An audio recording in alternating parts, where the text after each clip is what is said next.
Salut, je te souhaite la bienvenue sur La Cordée Digitale, le podcast qui t'explique tout sur le marketing digital et te donne des méthodes simples, concrètes pour faire décoller ton business. T'es prête pour l'ascension ? Je suis Julie, business coach pour toutes les femmes entrepreneurs qui ont osé partir à l'aventure après 40 ans, mais alors tellement bravo, et qui, comme moi, ne sont pas nées avec un portable dans les mains. Je te propose des accompagnements sur mesure et individuels pour t'aider à construire un business rentable, c'est super important évidemment, et aligné avec tes valeurs et les besoins de tes clients. Alors aujourd'hui, tout nouvel épisode, qu'est-ce que ce mot ? On va décortiquer et expliquer ce que veut dire Customer Journey en marketing digital. Alors c'est un concept qui est au cœur du marketing. Quand tu connais pas bien, t'as l'impression que c'est un nouveau concept marketing totalement fumeux, mais alors pas du tout, vraiment, je t'assure. Je te garantis que c'est une source d'information mais hyper importante qui va guider la façon dont tu vas gérer la relation avec ton client à chaque étape. Bon là forcément vu que je t'ai toujours pas expliqué ce que c'était, tu dois continuer de penser que c'est pipeau fumeux. Donc j'arrête là et je rentre dans le dur.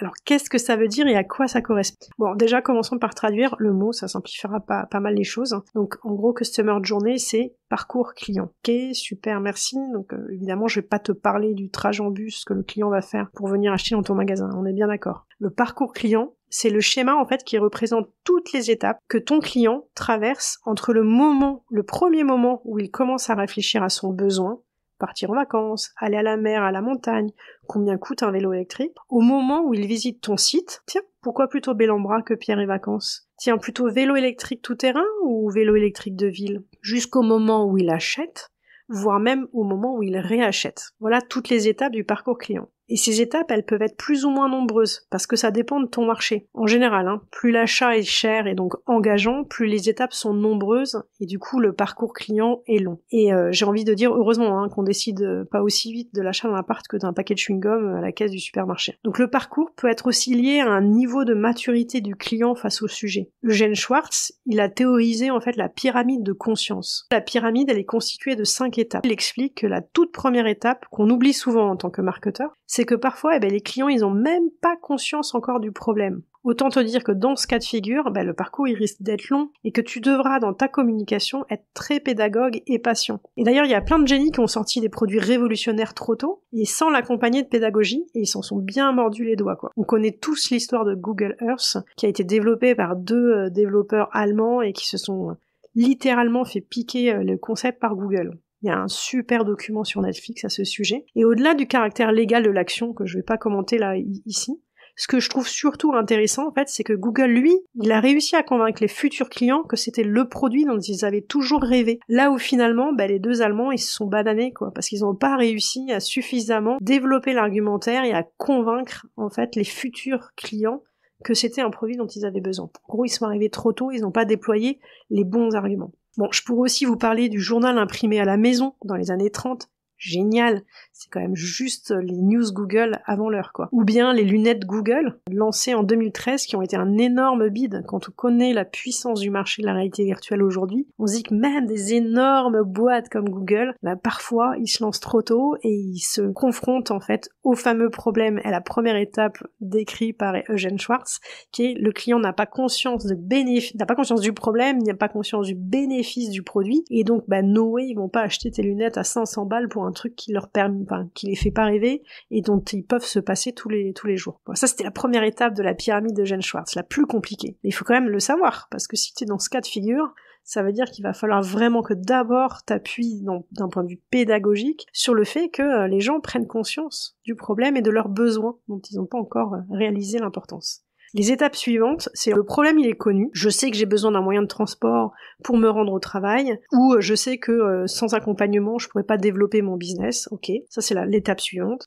L'étape encore d'après, c'est la solution elle est connue, mais là tu te dis, bon attends, vélo ou trottinette, business coach ou formation en ligne. Puis après le produit est connu, ok, vélo c'est sûr, j'ai besoin d'un vélo, mais alors du coup quelle marque, quel modèle, ou bien business coach, ouais c'est sûr. Je préfère business coach que formation en ligne. Mais pourquoi travailler avec Julie plutôt qu'avec une autre personne ? Et pour finir, la dernière étape de la pyramide de Eugène Schwartz, c'est je sais ce qu'il me faut, je sais quel produit, mais là il faut juste que je prenne la décision.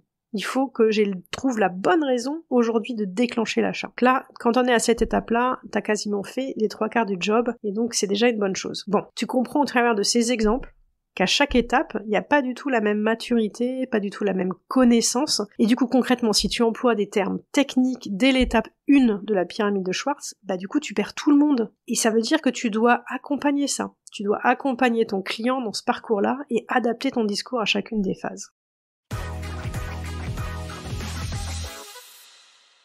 Alors pourquoi c'est important de faire ce schéma ? Parce que chacune des étapes du parcours client, c'est une opportunité en fait pour ta marque de prendre contact avec le futur client, de rentrer en relation avec lui, de faire une bonne impression, de se faire connaître, de capter ses coordonnées. Là, je t'invite à lire, à écouter les épisodes sur les lead magnets. Et puis aussi, à chaque étape, c'est aussi l'opportunité d'optimiser ton expérience client.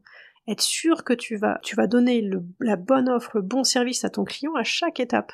Ce qui fait qu'il sera content, il aura envie de poursuivre la relation avec toi à l'étape suivante. C'est un moyen de démultiplier en fait les occasions de convaincre le flâneur de devenir un visiteur ou un follower, puis de devenir un lead qualifié, c'est-à-dire quelqu'un dont tu as les coordonnées, puis un prospect chaud dont tu as appris un peu plus le pourquoi il avait besoin de ton produit, puis de nouveau il va devenir un client, puis un client fidèle, et le Graal, un client ambassadeur qui recrute pour toi de nouveaux clients. Ça, c'est le truc génial. Et donc, si tu identifies chacune de ces étapes, c'est-à-dire la façon dont il se renseigne, le canal, à quel moment il prend les informations, est-ce que c'est plutôt un blog, plutôt une formation, plutôt une newsletter, plutôt un magazine papier, est-ce qu'il se rend plutôt à un salon, est-ce qu'il se renseigne 1 an avant de prendre la décision, seulement 2 semaines avant? Est-ce qu'il se concerte avec quelqu'un d'autre ou est-ce qu'il est le seul décisionnaire? Si tu te demandes aussi quel est le périmètre de sa recherche, est-ce qu'il te compare vélo électrique versus vélo mécanique ou est-ce que pour lui un concurrent c'est aussi la trottinette? Finalement, quels sont tes réels concurrents? Et puis quelles sont ses questions à chacune des étapes? Quels sont ses doutes? Quelles sont ses problématiques? Quels sont les arguments qui font mouche sur lui? Quels sont les critères déterminants? Passage à l'étape suivante, passage à l'acte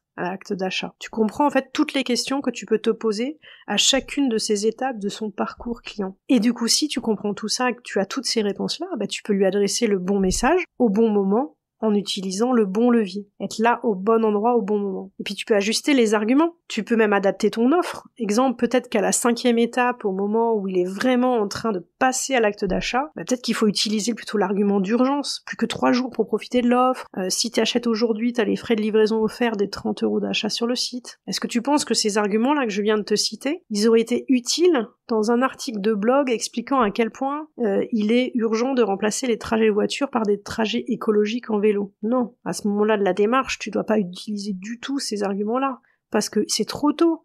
Il n'est pas en train de vouloir acheter, il est en train de vouloir prendre conscience de l'importance de changer ses modes de consommation.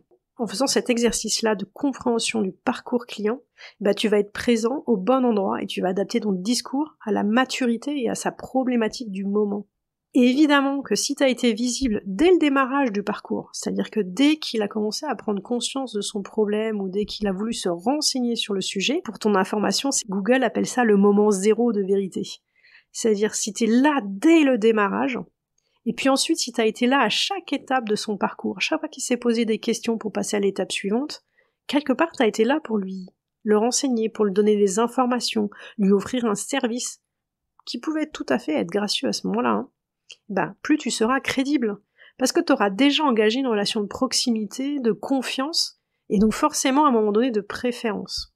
Le moment où il en sera la dernière étape de « ça y est, je veux, j'ai besoin, j'en ai conscience, j'ai vu qu'il y avait 3 solutions », t'as de plus fortes chances quand même de faire partie de ces 3 chances, voire même d'être celui qui décide d'acheter. Alors, comment tu fais pour construire ce parcours client ? Et comment tu fais aussi pour l'exploiter ? Bon, normalement, tu as déjà défini ton client idéal. La question se pose plus, tu l'as déjà défini. Et c'est essentiel, puisque forcément, ton parcours client, il sera construit sur la base du comportement de ton client idéal. Tu vas du coup devoir à la fois analyser des données, parce que si ça se trouve, ton business, il tourne déjà, et donc ça veut dire que tu as déjà des données chiffrées, comme par exemple celles que tu peux récupérer sur Google Analytics. Tu peux du coup savoir par quel levier il est arrivé. Est-ce qu'il vient sur ton site parce que grâce au référencement naturel, grâce à ta pub Facebook, grâce à ta newsletter, etc. Mais tu vas aussi pouvoir savoir en fait quel a été le dernier levier utilisé avant l'achat. Peut-être que tu vas t'apercevoir qu'en fait le client, il est venu 4 fois sur ton site. La première fois, c'est parce qu'il est venu via un article de blog. Et puis la deuxième fois, par un autre levier, tata. Et la quatrième fois où il a acheté, en fait, il est revenu parce qu'il a cliqué sur ta newsletter. Et là, tu vas comprendre, en fait, qu'il te faut 4 contacts avec lui pour le convaincre, et que le dernier levier qui a été le plus convaincant, ça a été la newsletter. Bon, je te ferai un épisode spécifique sur la caverne d'Alibaba que Google Analytics représente, les tonnes de stats que tu as sur ce site, et qui peuvent vraiment être hyper intéressants, hyper enrichissants pour comprendre ton client. Bon, ensuite, tu peux analyser ces données. Si t'en as pas, tu peux aussi faire des interviews clients. J'en reparlerai dans un prochain épisode, mais c'est un moment clé, mais je dirais même le moment le plus fondamental de ton business. C'est interviewer tes clients. Il y a plein de façons de le faire, mais c'est hyper important pour poser les bonnes questions et bien appréhender qui ils sont et quelles sont leurs problématiques. Tu peux aussi observer comment ils font chez les concurrents. C'est pas inintéressant aussi d'aller voir quel est le comportement de tes clients. Si par exemple c'est des clients qui vont dans un magasin, comment ils font? Ils se baladent, ils voient la vitrine, comment ils rentrent dans le magasin, quel est le circuit qu'ils font dans un magasin, etc. Bref, tu vas décrire en fait le comportement de ce client idéal. Et du coup, pour comprendre quoi? Pour comprendre quelles étapes ont été nécessaires pour arriver jusqu'à l'achat, voire le réachat. Et à chaque étape, tu vas vraiment te demander quel était son souci, quels étaient ses doutes, quel était son questionnement, par quel biais il s'est renseigné, quelle source, quel canal, quel média, quels étaient les critères clés à chaque fois, et qui était impliqué dans chaque étape. Et si tu as déjà lancé ton offre, tu peux aussi l'interroger sur chacune de ces étapes. Est-ce qu'il a été satisfait, convaincu ou non par ton offre, par ton article de blog, par tes réseaux sociaux, par ton site internet, par ton service après-vente? En gros, tu peux aussi récupérer des informations si tu as déjà lancé ton offre en validant le niveau de satisfaction de ton client via des questionnaires par exemple, à chaque étape de son parcours avec toi, et voir si des choses sont à améliorer. C'est hyper intéressant ça aussi. Ok, une fois que tu as récupéré toutes ces données hyper riches, qu'est-ce que tu vas faire? Comment tu vas l'exploiter? Déjà, la première action, c'est que tu vas dire dans toutes les étapes de ton parcours client, au vu de l'état de ton business, au vu de tes objectifs à court terme, etc., au vu des spécificités de ton métier, est-ce que il y a des étapes de ce parcours client qui sont plus prioritaires les unes que les autres?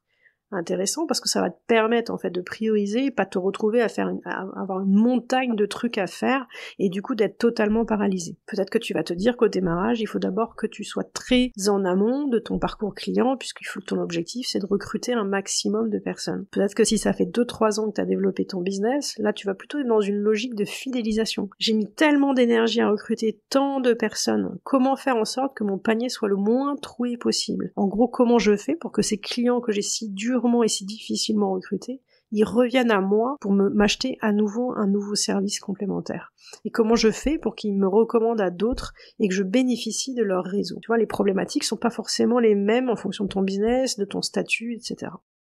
Puis après, du coup, tu vas te demander par quel biais, par quel canal, par quel levier tu vas te rendre visible de lui. Comment tu vas rentrer en contact avec lui? Est-ce que ça sera via des articles de blog? Est-ce que c'est via un podcast? Est-ce que tu dois faire des conférences physiques? Est-ce que tu dois faire des articles dans des magazines papier? Est-ce que tu dois faire des démonstrations produits? Est-ce que tu dois assurer des rendez-vous commerciaux physiques? Tu peux même décider à quel moment tu dois investir dans des canaux payants. Tu vois, tu peux très bien te dire, tiens, à ce moment-là de l'acte du parcours client, je peux faire de la pub sur les réseaux sociaux. Je peux faire du Google AdWords.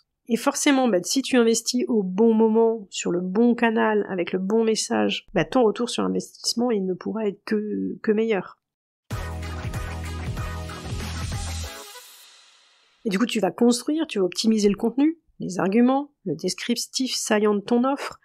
Tu vas aussi peut-être réfléchir à des services associés.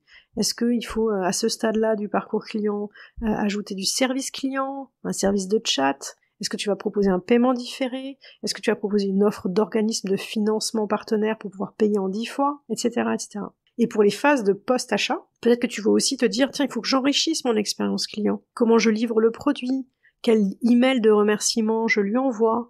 Comment obtenir plus d'avis clients sur Google? Comment les inciter à me répondre? Puis n'oublie pas de regarder aussi ce que font les concurrents. Inscris-toi à leur parcours client. Deviens un client bêta. Regarde comment ça se passe quand tu t'inscris à leur compte des réseaux sociaux, comment ça se passe quand tu es inscrit à une newsletter, comment ça se passe quand tu es inscrit à un lead magnet, et puis après quand tu vas sur le site, que tu visites, que tu fais par exemple un panier mais que tu n'achètes pas, est-ce que tu es relancé, comment? Puis fais un achat test, vois comment on t'accueille, comment on te remercie, comment on te relance, est-ce qu'on te réactive, etc. Vraiment, fais en sorte de vivre l'expérience client de l'intérieur pour tes concurrents. Je suis sûre qu'il y a plein de choses à retirer en bonne idée ou en axe de différenciation pour améliorer le service et répondre mieux aux besoins de tes clients. Et puis pour chacune des étapes, tu vas aussi déterminer en fait quels sont les indicateurs en gros qui te permettront à chaque étape de voir si tu fais bien le job. Par exemple, est-ce que tu vas juger de l'étape en amont sur le nombre d'inscrits newsletter ? Est-ce que ça sera sur le nombre de vues de ton article de blog ? Quand on en sera à convertir les gens en clients, est-ce que c'est plutôt sur le taux d'abandon panier ? Le nombre de gens qui commencent un panier qui ne le terminent pas ? Est-ce qu'au contraire, si tu es dans l'étape de fidélisation, c'est plutôt le taux de réachat, le nombre de personnes qui font un deuxième achat dans l'année? Est-ce que c'est le nombre de personnes qui te donnent un avis Google, etc. Et en mesurant, tu vois, pour chacune de ces étapes, au travers de ces indicateurs que tu auras sélectionnés, tu pourras, du coup, optimiser les choses au fil de l'eau, puis voir la progression aussi. Tiens, jusqu'à maintenant, j'avais tant d'avis Google, maintenant j'arrive à en récolter tant de plus. Voilà ce sur quoi j'ai progressé. Donc là, je voudrais te donner 2 exemples en fait de parcours client et de plans de marketing associés, juste pour que tu comprennes en fait comment concrètement ça se vit et comment concrètement on peut agir pour être présent à chacune des étapes de ce parcours client. Le premier parcours client que j'ai voulu te décrire, c'est un entrepreneur qui a acheté un accompagnement business coaching. Là, on est pile dans mon activité. Bon, l'étape 1, l'entrepreneur, il cherche à se renseigner, il cherche à s'inspirer sur différentes problématiques business. Donc en gros là, ce qu'il faut, c'est lui pousser du contenu digital light sur Instagram pour se faire remarquer, pour se faire connaître et créer un premier contact. Étape 2, la personne cherche à aller plus loin sur un sujet en particulier. Là, il faut engager un peu plus la relation et la conversation avec elle, en l'invitant à écouter un de mes épisodes de podcast, en lui apportant de la valeur et un service gracieux. Et comme ça, j'espère qu'elle apprend à me connaître et à voir mon expertise, et voir si mon expertise est au niveau qu'elle attend. Étape 3, elle prend conscience qu'il faut agir, et qu'elle a besoin de plans d'action, d'outils, de méthodes. Là, je lui pousse un lead magnet, avec un contenu à valeur ajoutée en contrepartie de ses coordonnées. Étape 4, elle hésite encore sur l'importance d'un accompagnement parce que c'est du budget, et elle hésite aussi sur la solution adéquate pour cet accompagnement. Là, j'engage une conversation en one-to-one avec elle, via un webinar, via une audit, via une séquence d'emails que je peux faire parce que j'ai fait un lead magnet juste avant et j'ai récupéré son adresse email. Étape 5, elle connaît mon produit, son coût, et elle doit désormais franchir le cap. Là, je lui fais une proposition d'un accompagnement via des emails, une landing page, un rendez-vous appel découverte. Bref, pour avoir l'occasion de le voir avec elle quels sont les points bloquants et de lever les éléments bloquants. Étape 6, je lui délivre le service et m'assure de sa satisfaction. Là, typiquement, ça peut être post-achat, on va dire, une séance gracieuse de fin de mission d'accompagnement, lui demander de remplir un questionnaire de satisfaction pour m'aider dans le feedback et m'aider à améliorer le service. Étape 7, la fidélisation. Pourquoi pas lui proposer des services complémentaires sur des nouvelles problématiques qu'elle peut rencontrer? Pourquoi pas l'inciter au parrainage? Qu'elle ait un service gracieux de ma part si elle me permet de rentrer en contact avec des gens de son entourage. Pourquoi pas lui proposer d'intégrer une communauté de coachés pour maintenir le lien et créer un lien qui va au-delà du service commercial et qui permet de faire perdurer la relation avec elle. Voilà l'exemple à peu près du schéma dans le cas d'un entrepreneur pour un accompagnement business. Autre exemple de parcours client sur lequel on a travaillé avec ma cliente avocate, on a essayé de comprendre quelles étaient les différentes étapes par lesquelles passait en fait un dirigeant de PME avant de signer avec tel ou tel avocat. Étape 1, il a pris conscience qu'il avait absolument besoin de l'intervention d'une avocate, soit parce qu'il est convoqué au prud'homme, soit parce qu'il veut anticiper un changement genre de législation, télétravail, harcèlement, soit un changement de situation d'entreprise, rachat, fusion, etc. Donc là, il y a une prise de parole d'un avocat sur des sujets, comme sur les réseaux sociaux, de la conférence. Si la personne a un site internet bien référencé sur la thématique, il peut rentrer en contact avec une première fois par ce client. Et donc là, le client se dit, tiens, elle est spécialisée là-dedans, sur le télétravail, sur le harcèlement, intéressant, je garde son nom en tête. Étape 2, il cherche le bon avocat. Là, qu'est-ce qu'il va faire? Potentiellement, il va rechercher sur Google. Avocat spécialisé harcèlement. Avocat spécialisé dans le milieu de l'hôtellerie. Ou alors, il demande à son réseau, plus fréquemment, via le bouche à oreille. Là, l'avocat, ça veut dire qu'il doit régulièrement se rappeler au bon souvenir de ses anciens clients pour inciter ce bouche à oreille. Et il doit également, forcément, s'assurer de l'entière satisfaction de tous ses clients. Il faut qu'impérativement, tous ses anciens clients, quand on leur demande de recommander ou pas un avocat, qu'ils pensent à lui et qu'ils n'aient aucun souci à recommander l'avocat à leurs amis et à leur réseau. Étape 3, il sélectionne le bon avocat. Alors ça, c'est une étape clé, c'est l'appel découverte.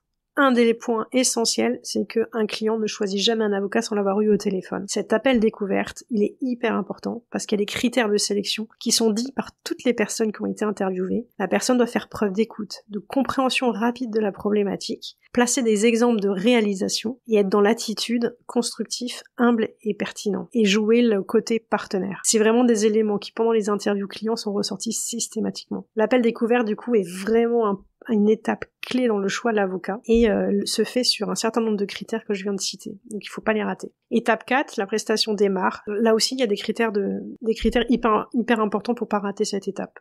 D'abord, le premier critère de satisfaction, c'est bien sûr de gagner le procès, évidemment. Mais au-delà de ça, en fait, ce qu'ils attendent, c'est la réactivité de l'avocat, la qualité de la communication, la disponibilité, la transparence. En gros, c'est accusé-réception des emails, toujours dire sous combien de délais on fait, expliquer ce qui se passe, expliquer la façon dont les choses vont être faites. C'est hyper important. Si vous connaissez pas et que vous n'avez pas posé ces questions-là à vos futurs clients, vous savez pas que ces critères-là vont être les éléments essentiels, en fait, de la satisfaction de client. Et on le sait, si un client est satisfait, il aura plus de chances de vous recommander. Donc le bouche à oreille fonctionnera mieux et donc le début de votre entonnoir de conversion sera plus fort. Et puis à l'étape 5, il y a la fin de la prestation et là l'objectif c'est la fidélisation. D'abord, il faut s'assurer de la satisfaction de la prestation. Combien d'avocats font un appel de feedback à leurs clients? Combien demandent un questionnaire de satisfaction? Très peu. Combien demandent un témoignage client? Très peu. Donc là, l'idée, c'est vraiment justement pouvoir s'assurer de pouvoir faire ces actions-là. Puis aussi, potentiellement, proposer une prestation d'accompagnement juridique sur la longueur. On a géré un problème, on a éteint le feu, est-ce que vous souhaitez que je vous accompagne pour anticiper ce type de problème et mettre en place des processus qui évitent d'arriver à une situation de harcèlement? Voilà, ça c'est typiquement une notion de fidélisation. Puis gardez contact avec votre client. Après, quand c'est fini, envoyer des cartes de vœux, l'inviter à un webinar que vous faites l'année suivante sur une nouvelle problématique, lui envoyer une newsletter sur une mise à jour de la législation dans son domaine d'activité. Bref, rappelez-vous à son bon souvenir pour lui, parce que s'il a un autre souci, il vous contactera, mais aussi pour le bouche à oreille. Et potentiellement, demandez-lui aussi une mise en relation avec des gens de son réseau. Ça peut être du donnant-donnant, en contrepartie, vous lui offrez potentiellement un service gracieux. Voilà, donc j'espère qu'au travers de ces exemples-là, c'est plus clair sur qu'est-ce qu'un parcours client, comment on récupère l'information, comment surtout on l'exploite. Et si tu dois retenir une seule chose, c'est que le Customer Journey, donc le parcours client, c'est finalement un schéma qui te permet de comprendre toutes les étapes de ta cible idéale, qui passe d'observateur à visiteur, à prospect, à client, puis à client fidèle. C'est du coup un outil qui te permet de te demander comment à chaque étape tu peux créer un contact, comment tu peux te rendre visible, comment tu peux engager la conversation et comment surtout à chaque étape tu peux satisfaire ta cible pour lui donner envie de passer à l'étape suivante, pas avec n'importe qui, avec toi. Donc il n'y a rien de complexe vraiment, c'est hyper intuitif, mais tu peux te décider de te concentrer sur une étape au démarrage, te faire connaître ou convertir en client. Et quand tu as suffisamment de clients, tu te concentreras sur la fidélisation. Mais tu peux aussi démarrer par des choses super simples à mettre en place à chaque étape. Comment tu peux faire la différence par des petites actions? Et arrêtez d'oublier d'envoyer un email de bienvenue, un email de remerciement. Peut-être penser à mettre en place un email poussant à laisser un avis Google, etc., etc. Alors, j'espère que cet épisode t'aura été utile. Vraiment, si l'épisode t'a plu, n'oublie pas en fait de me laisser un avis 5 étoiles sur Apple Podcast et un commentaire parce que ton feedback il est hyper important pour moi. Et puis si tu penses à une entrepreneur comme toi qui n'est pas né avec un portable dans la main et à qui cet épisode pourra être très utile, surtout pense à lui partager.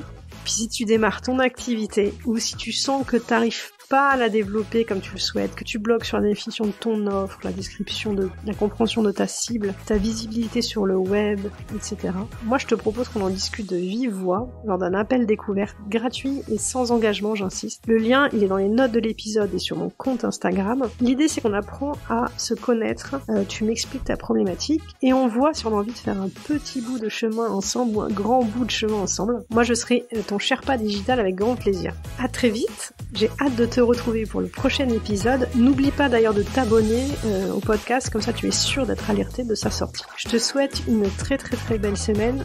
Ciao!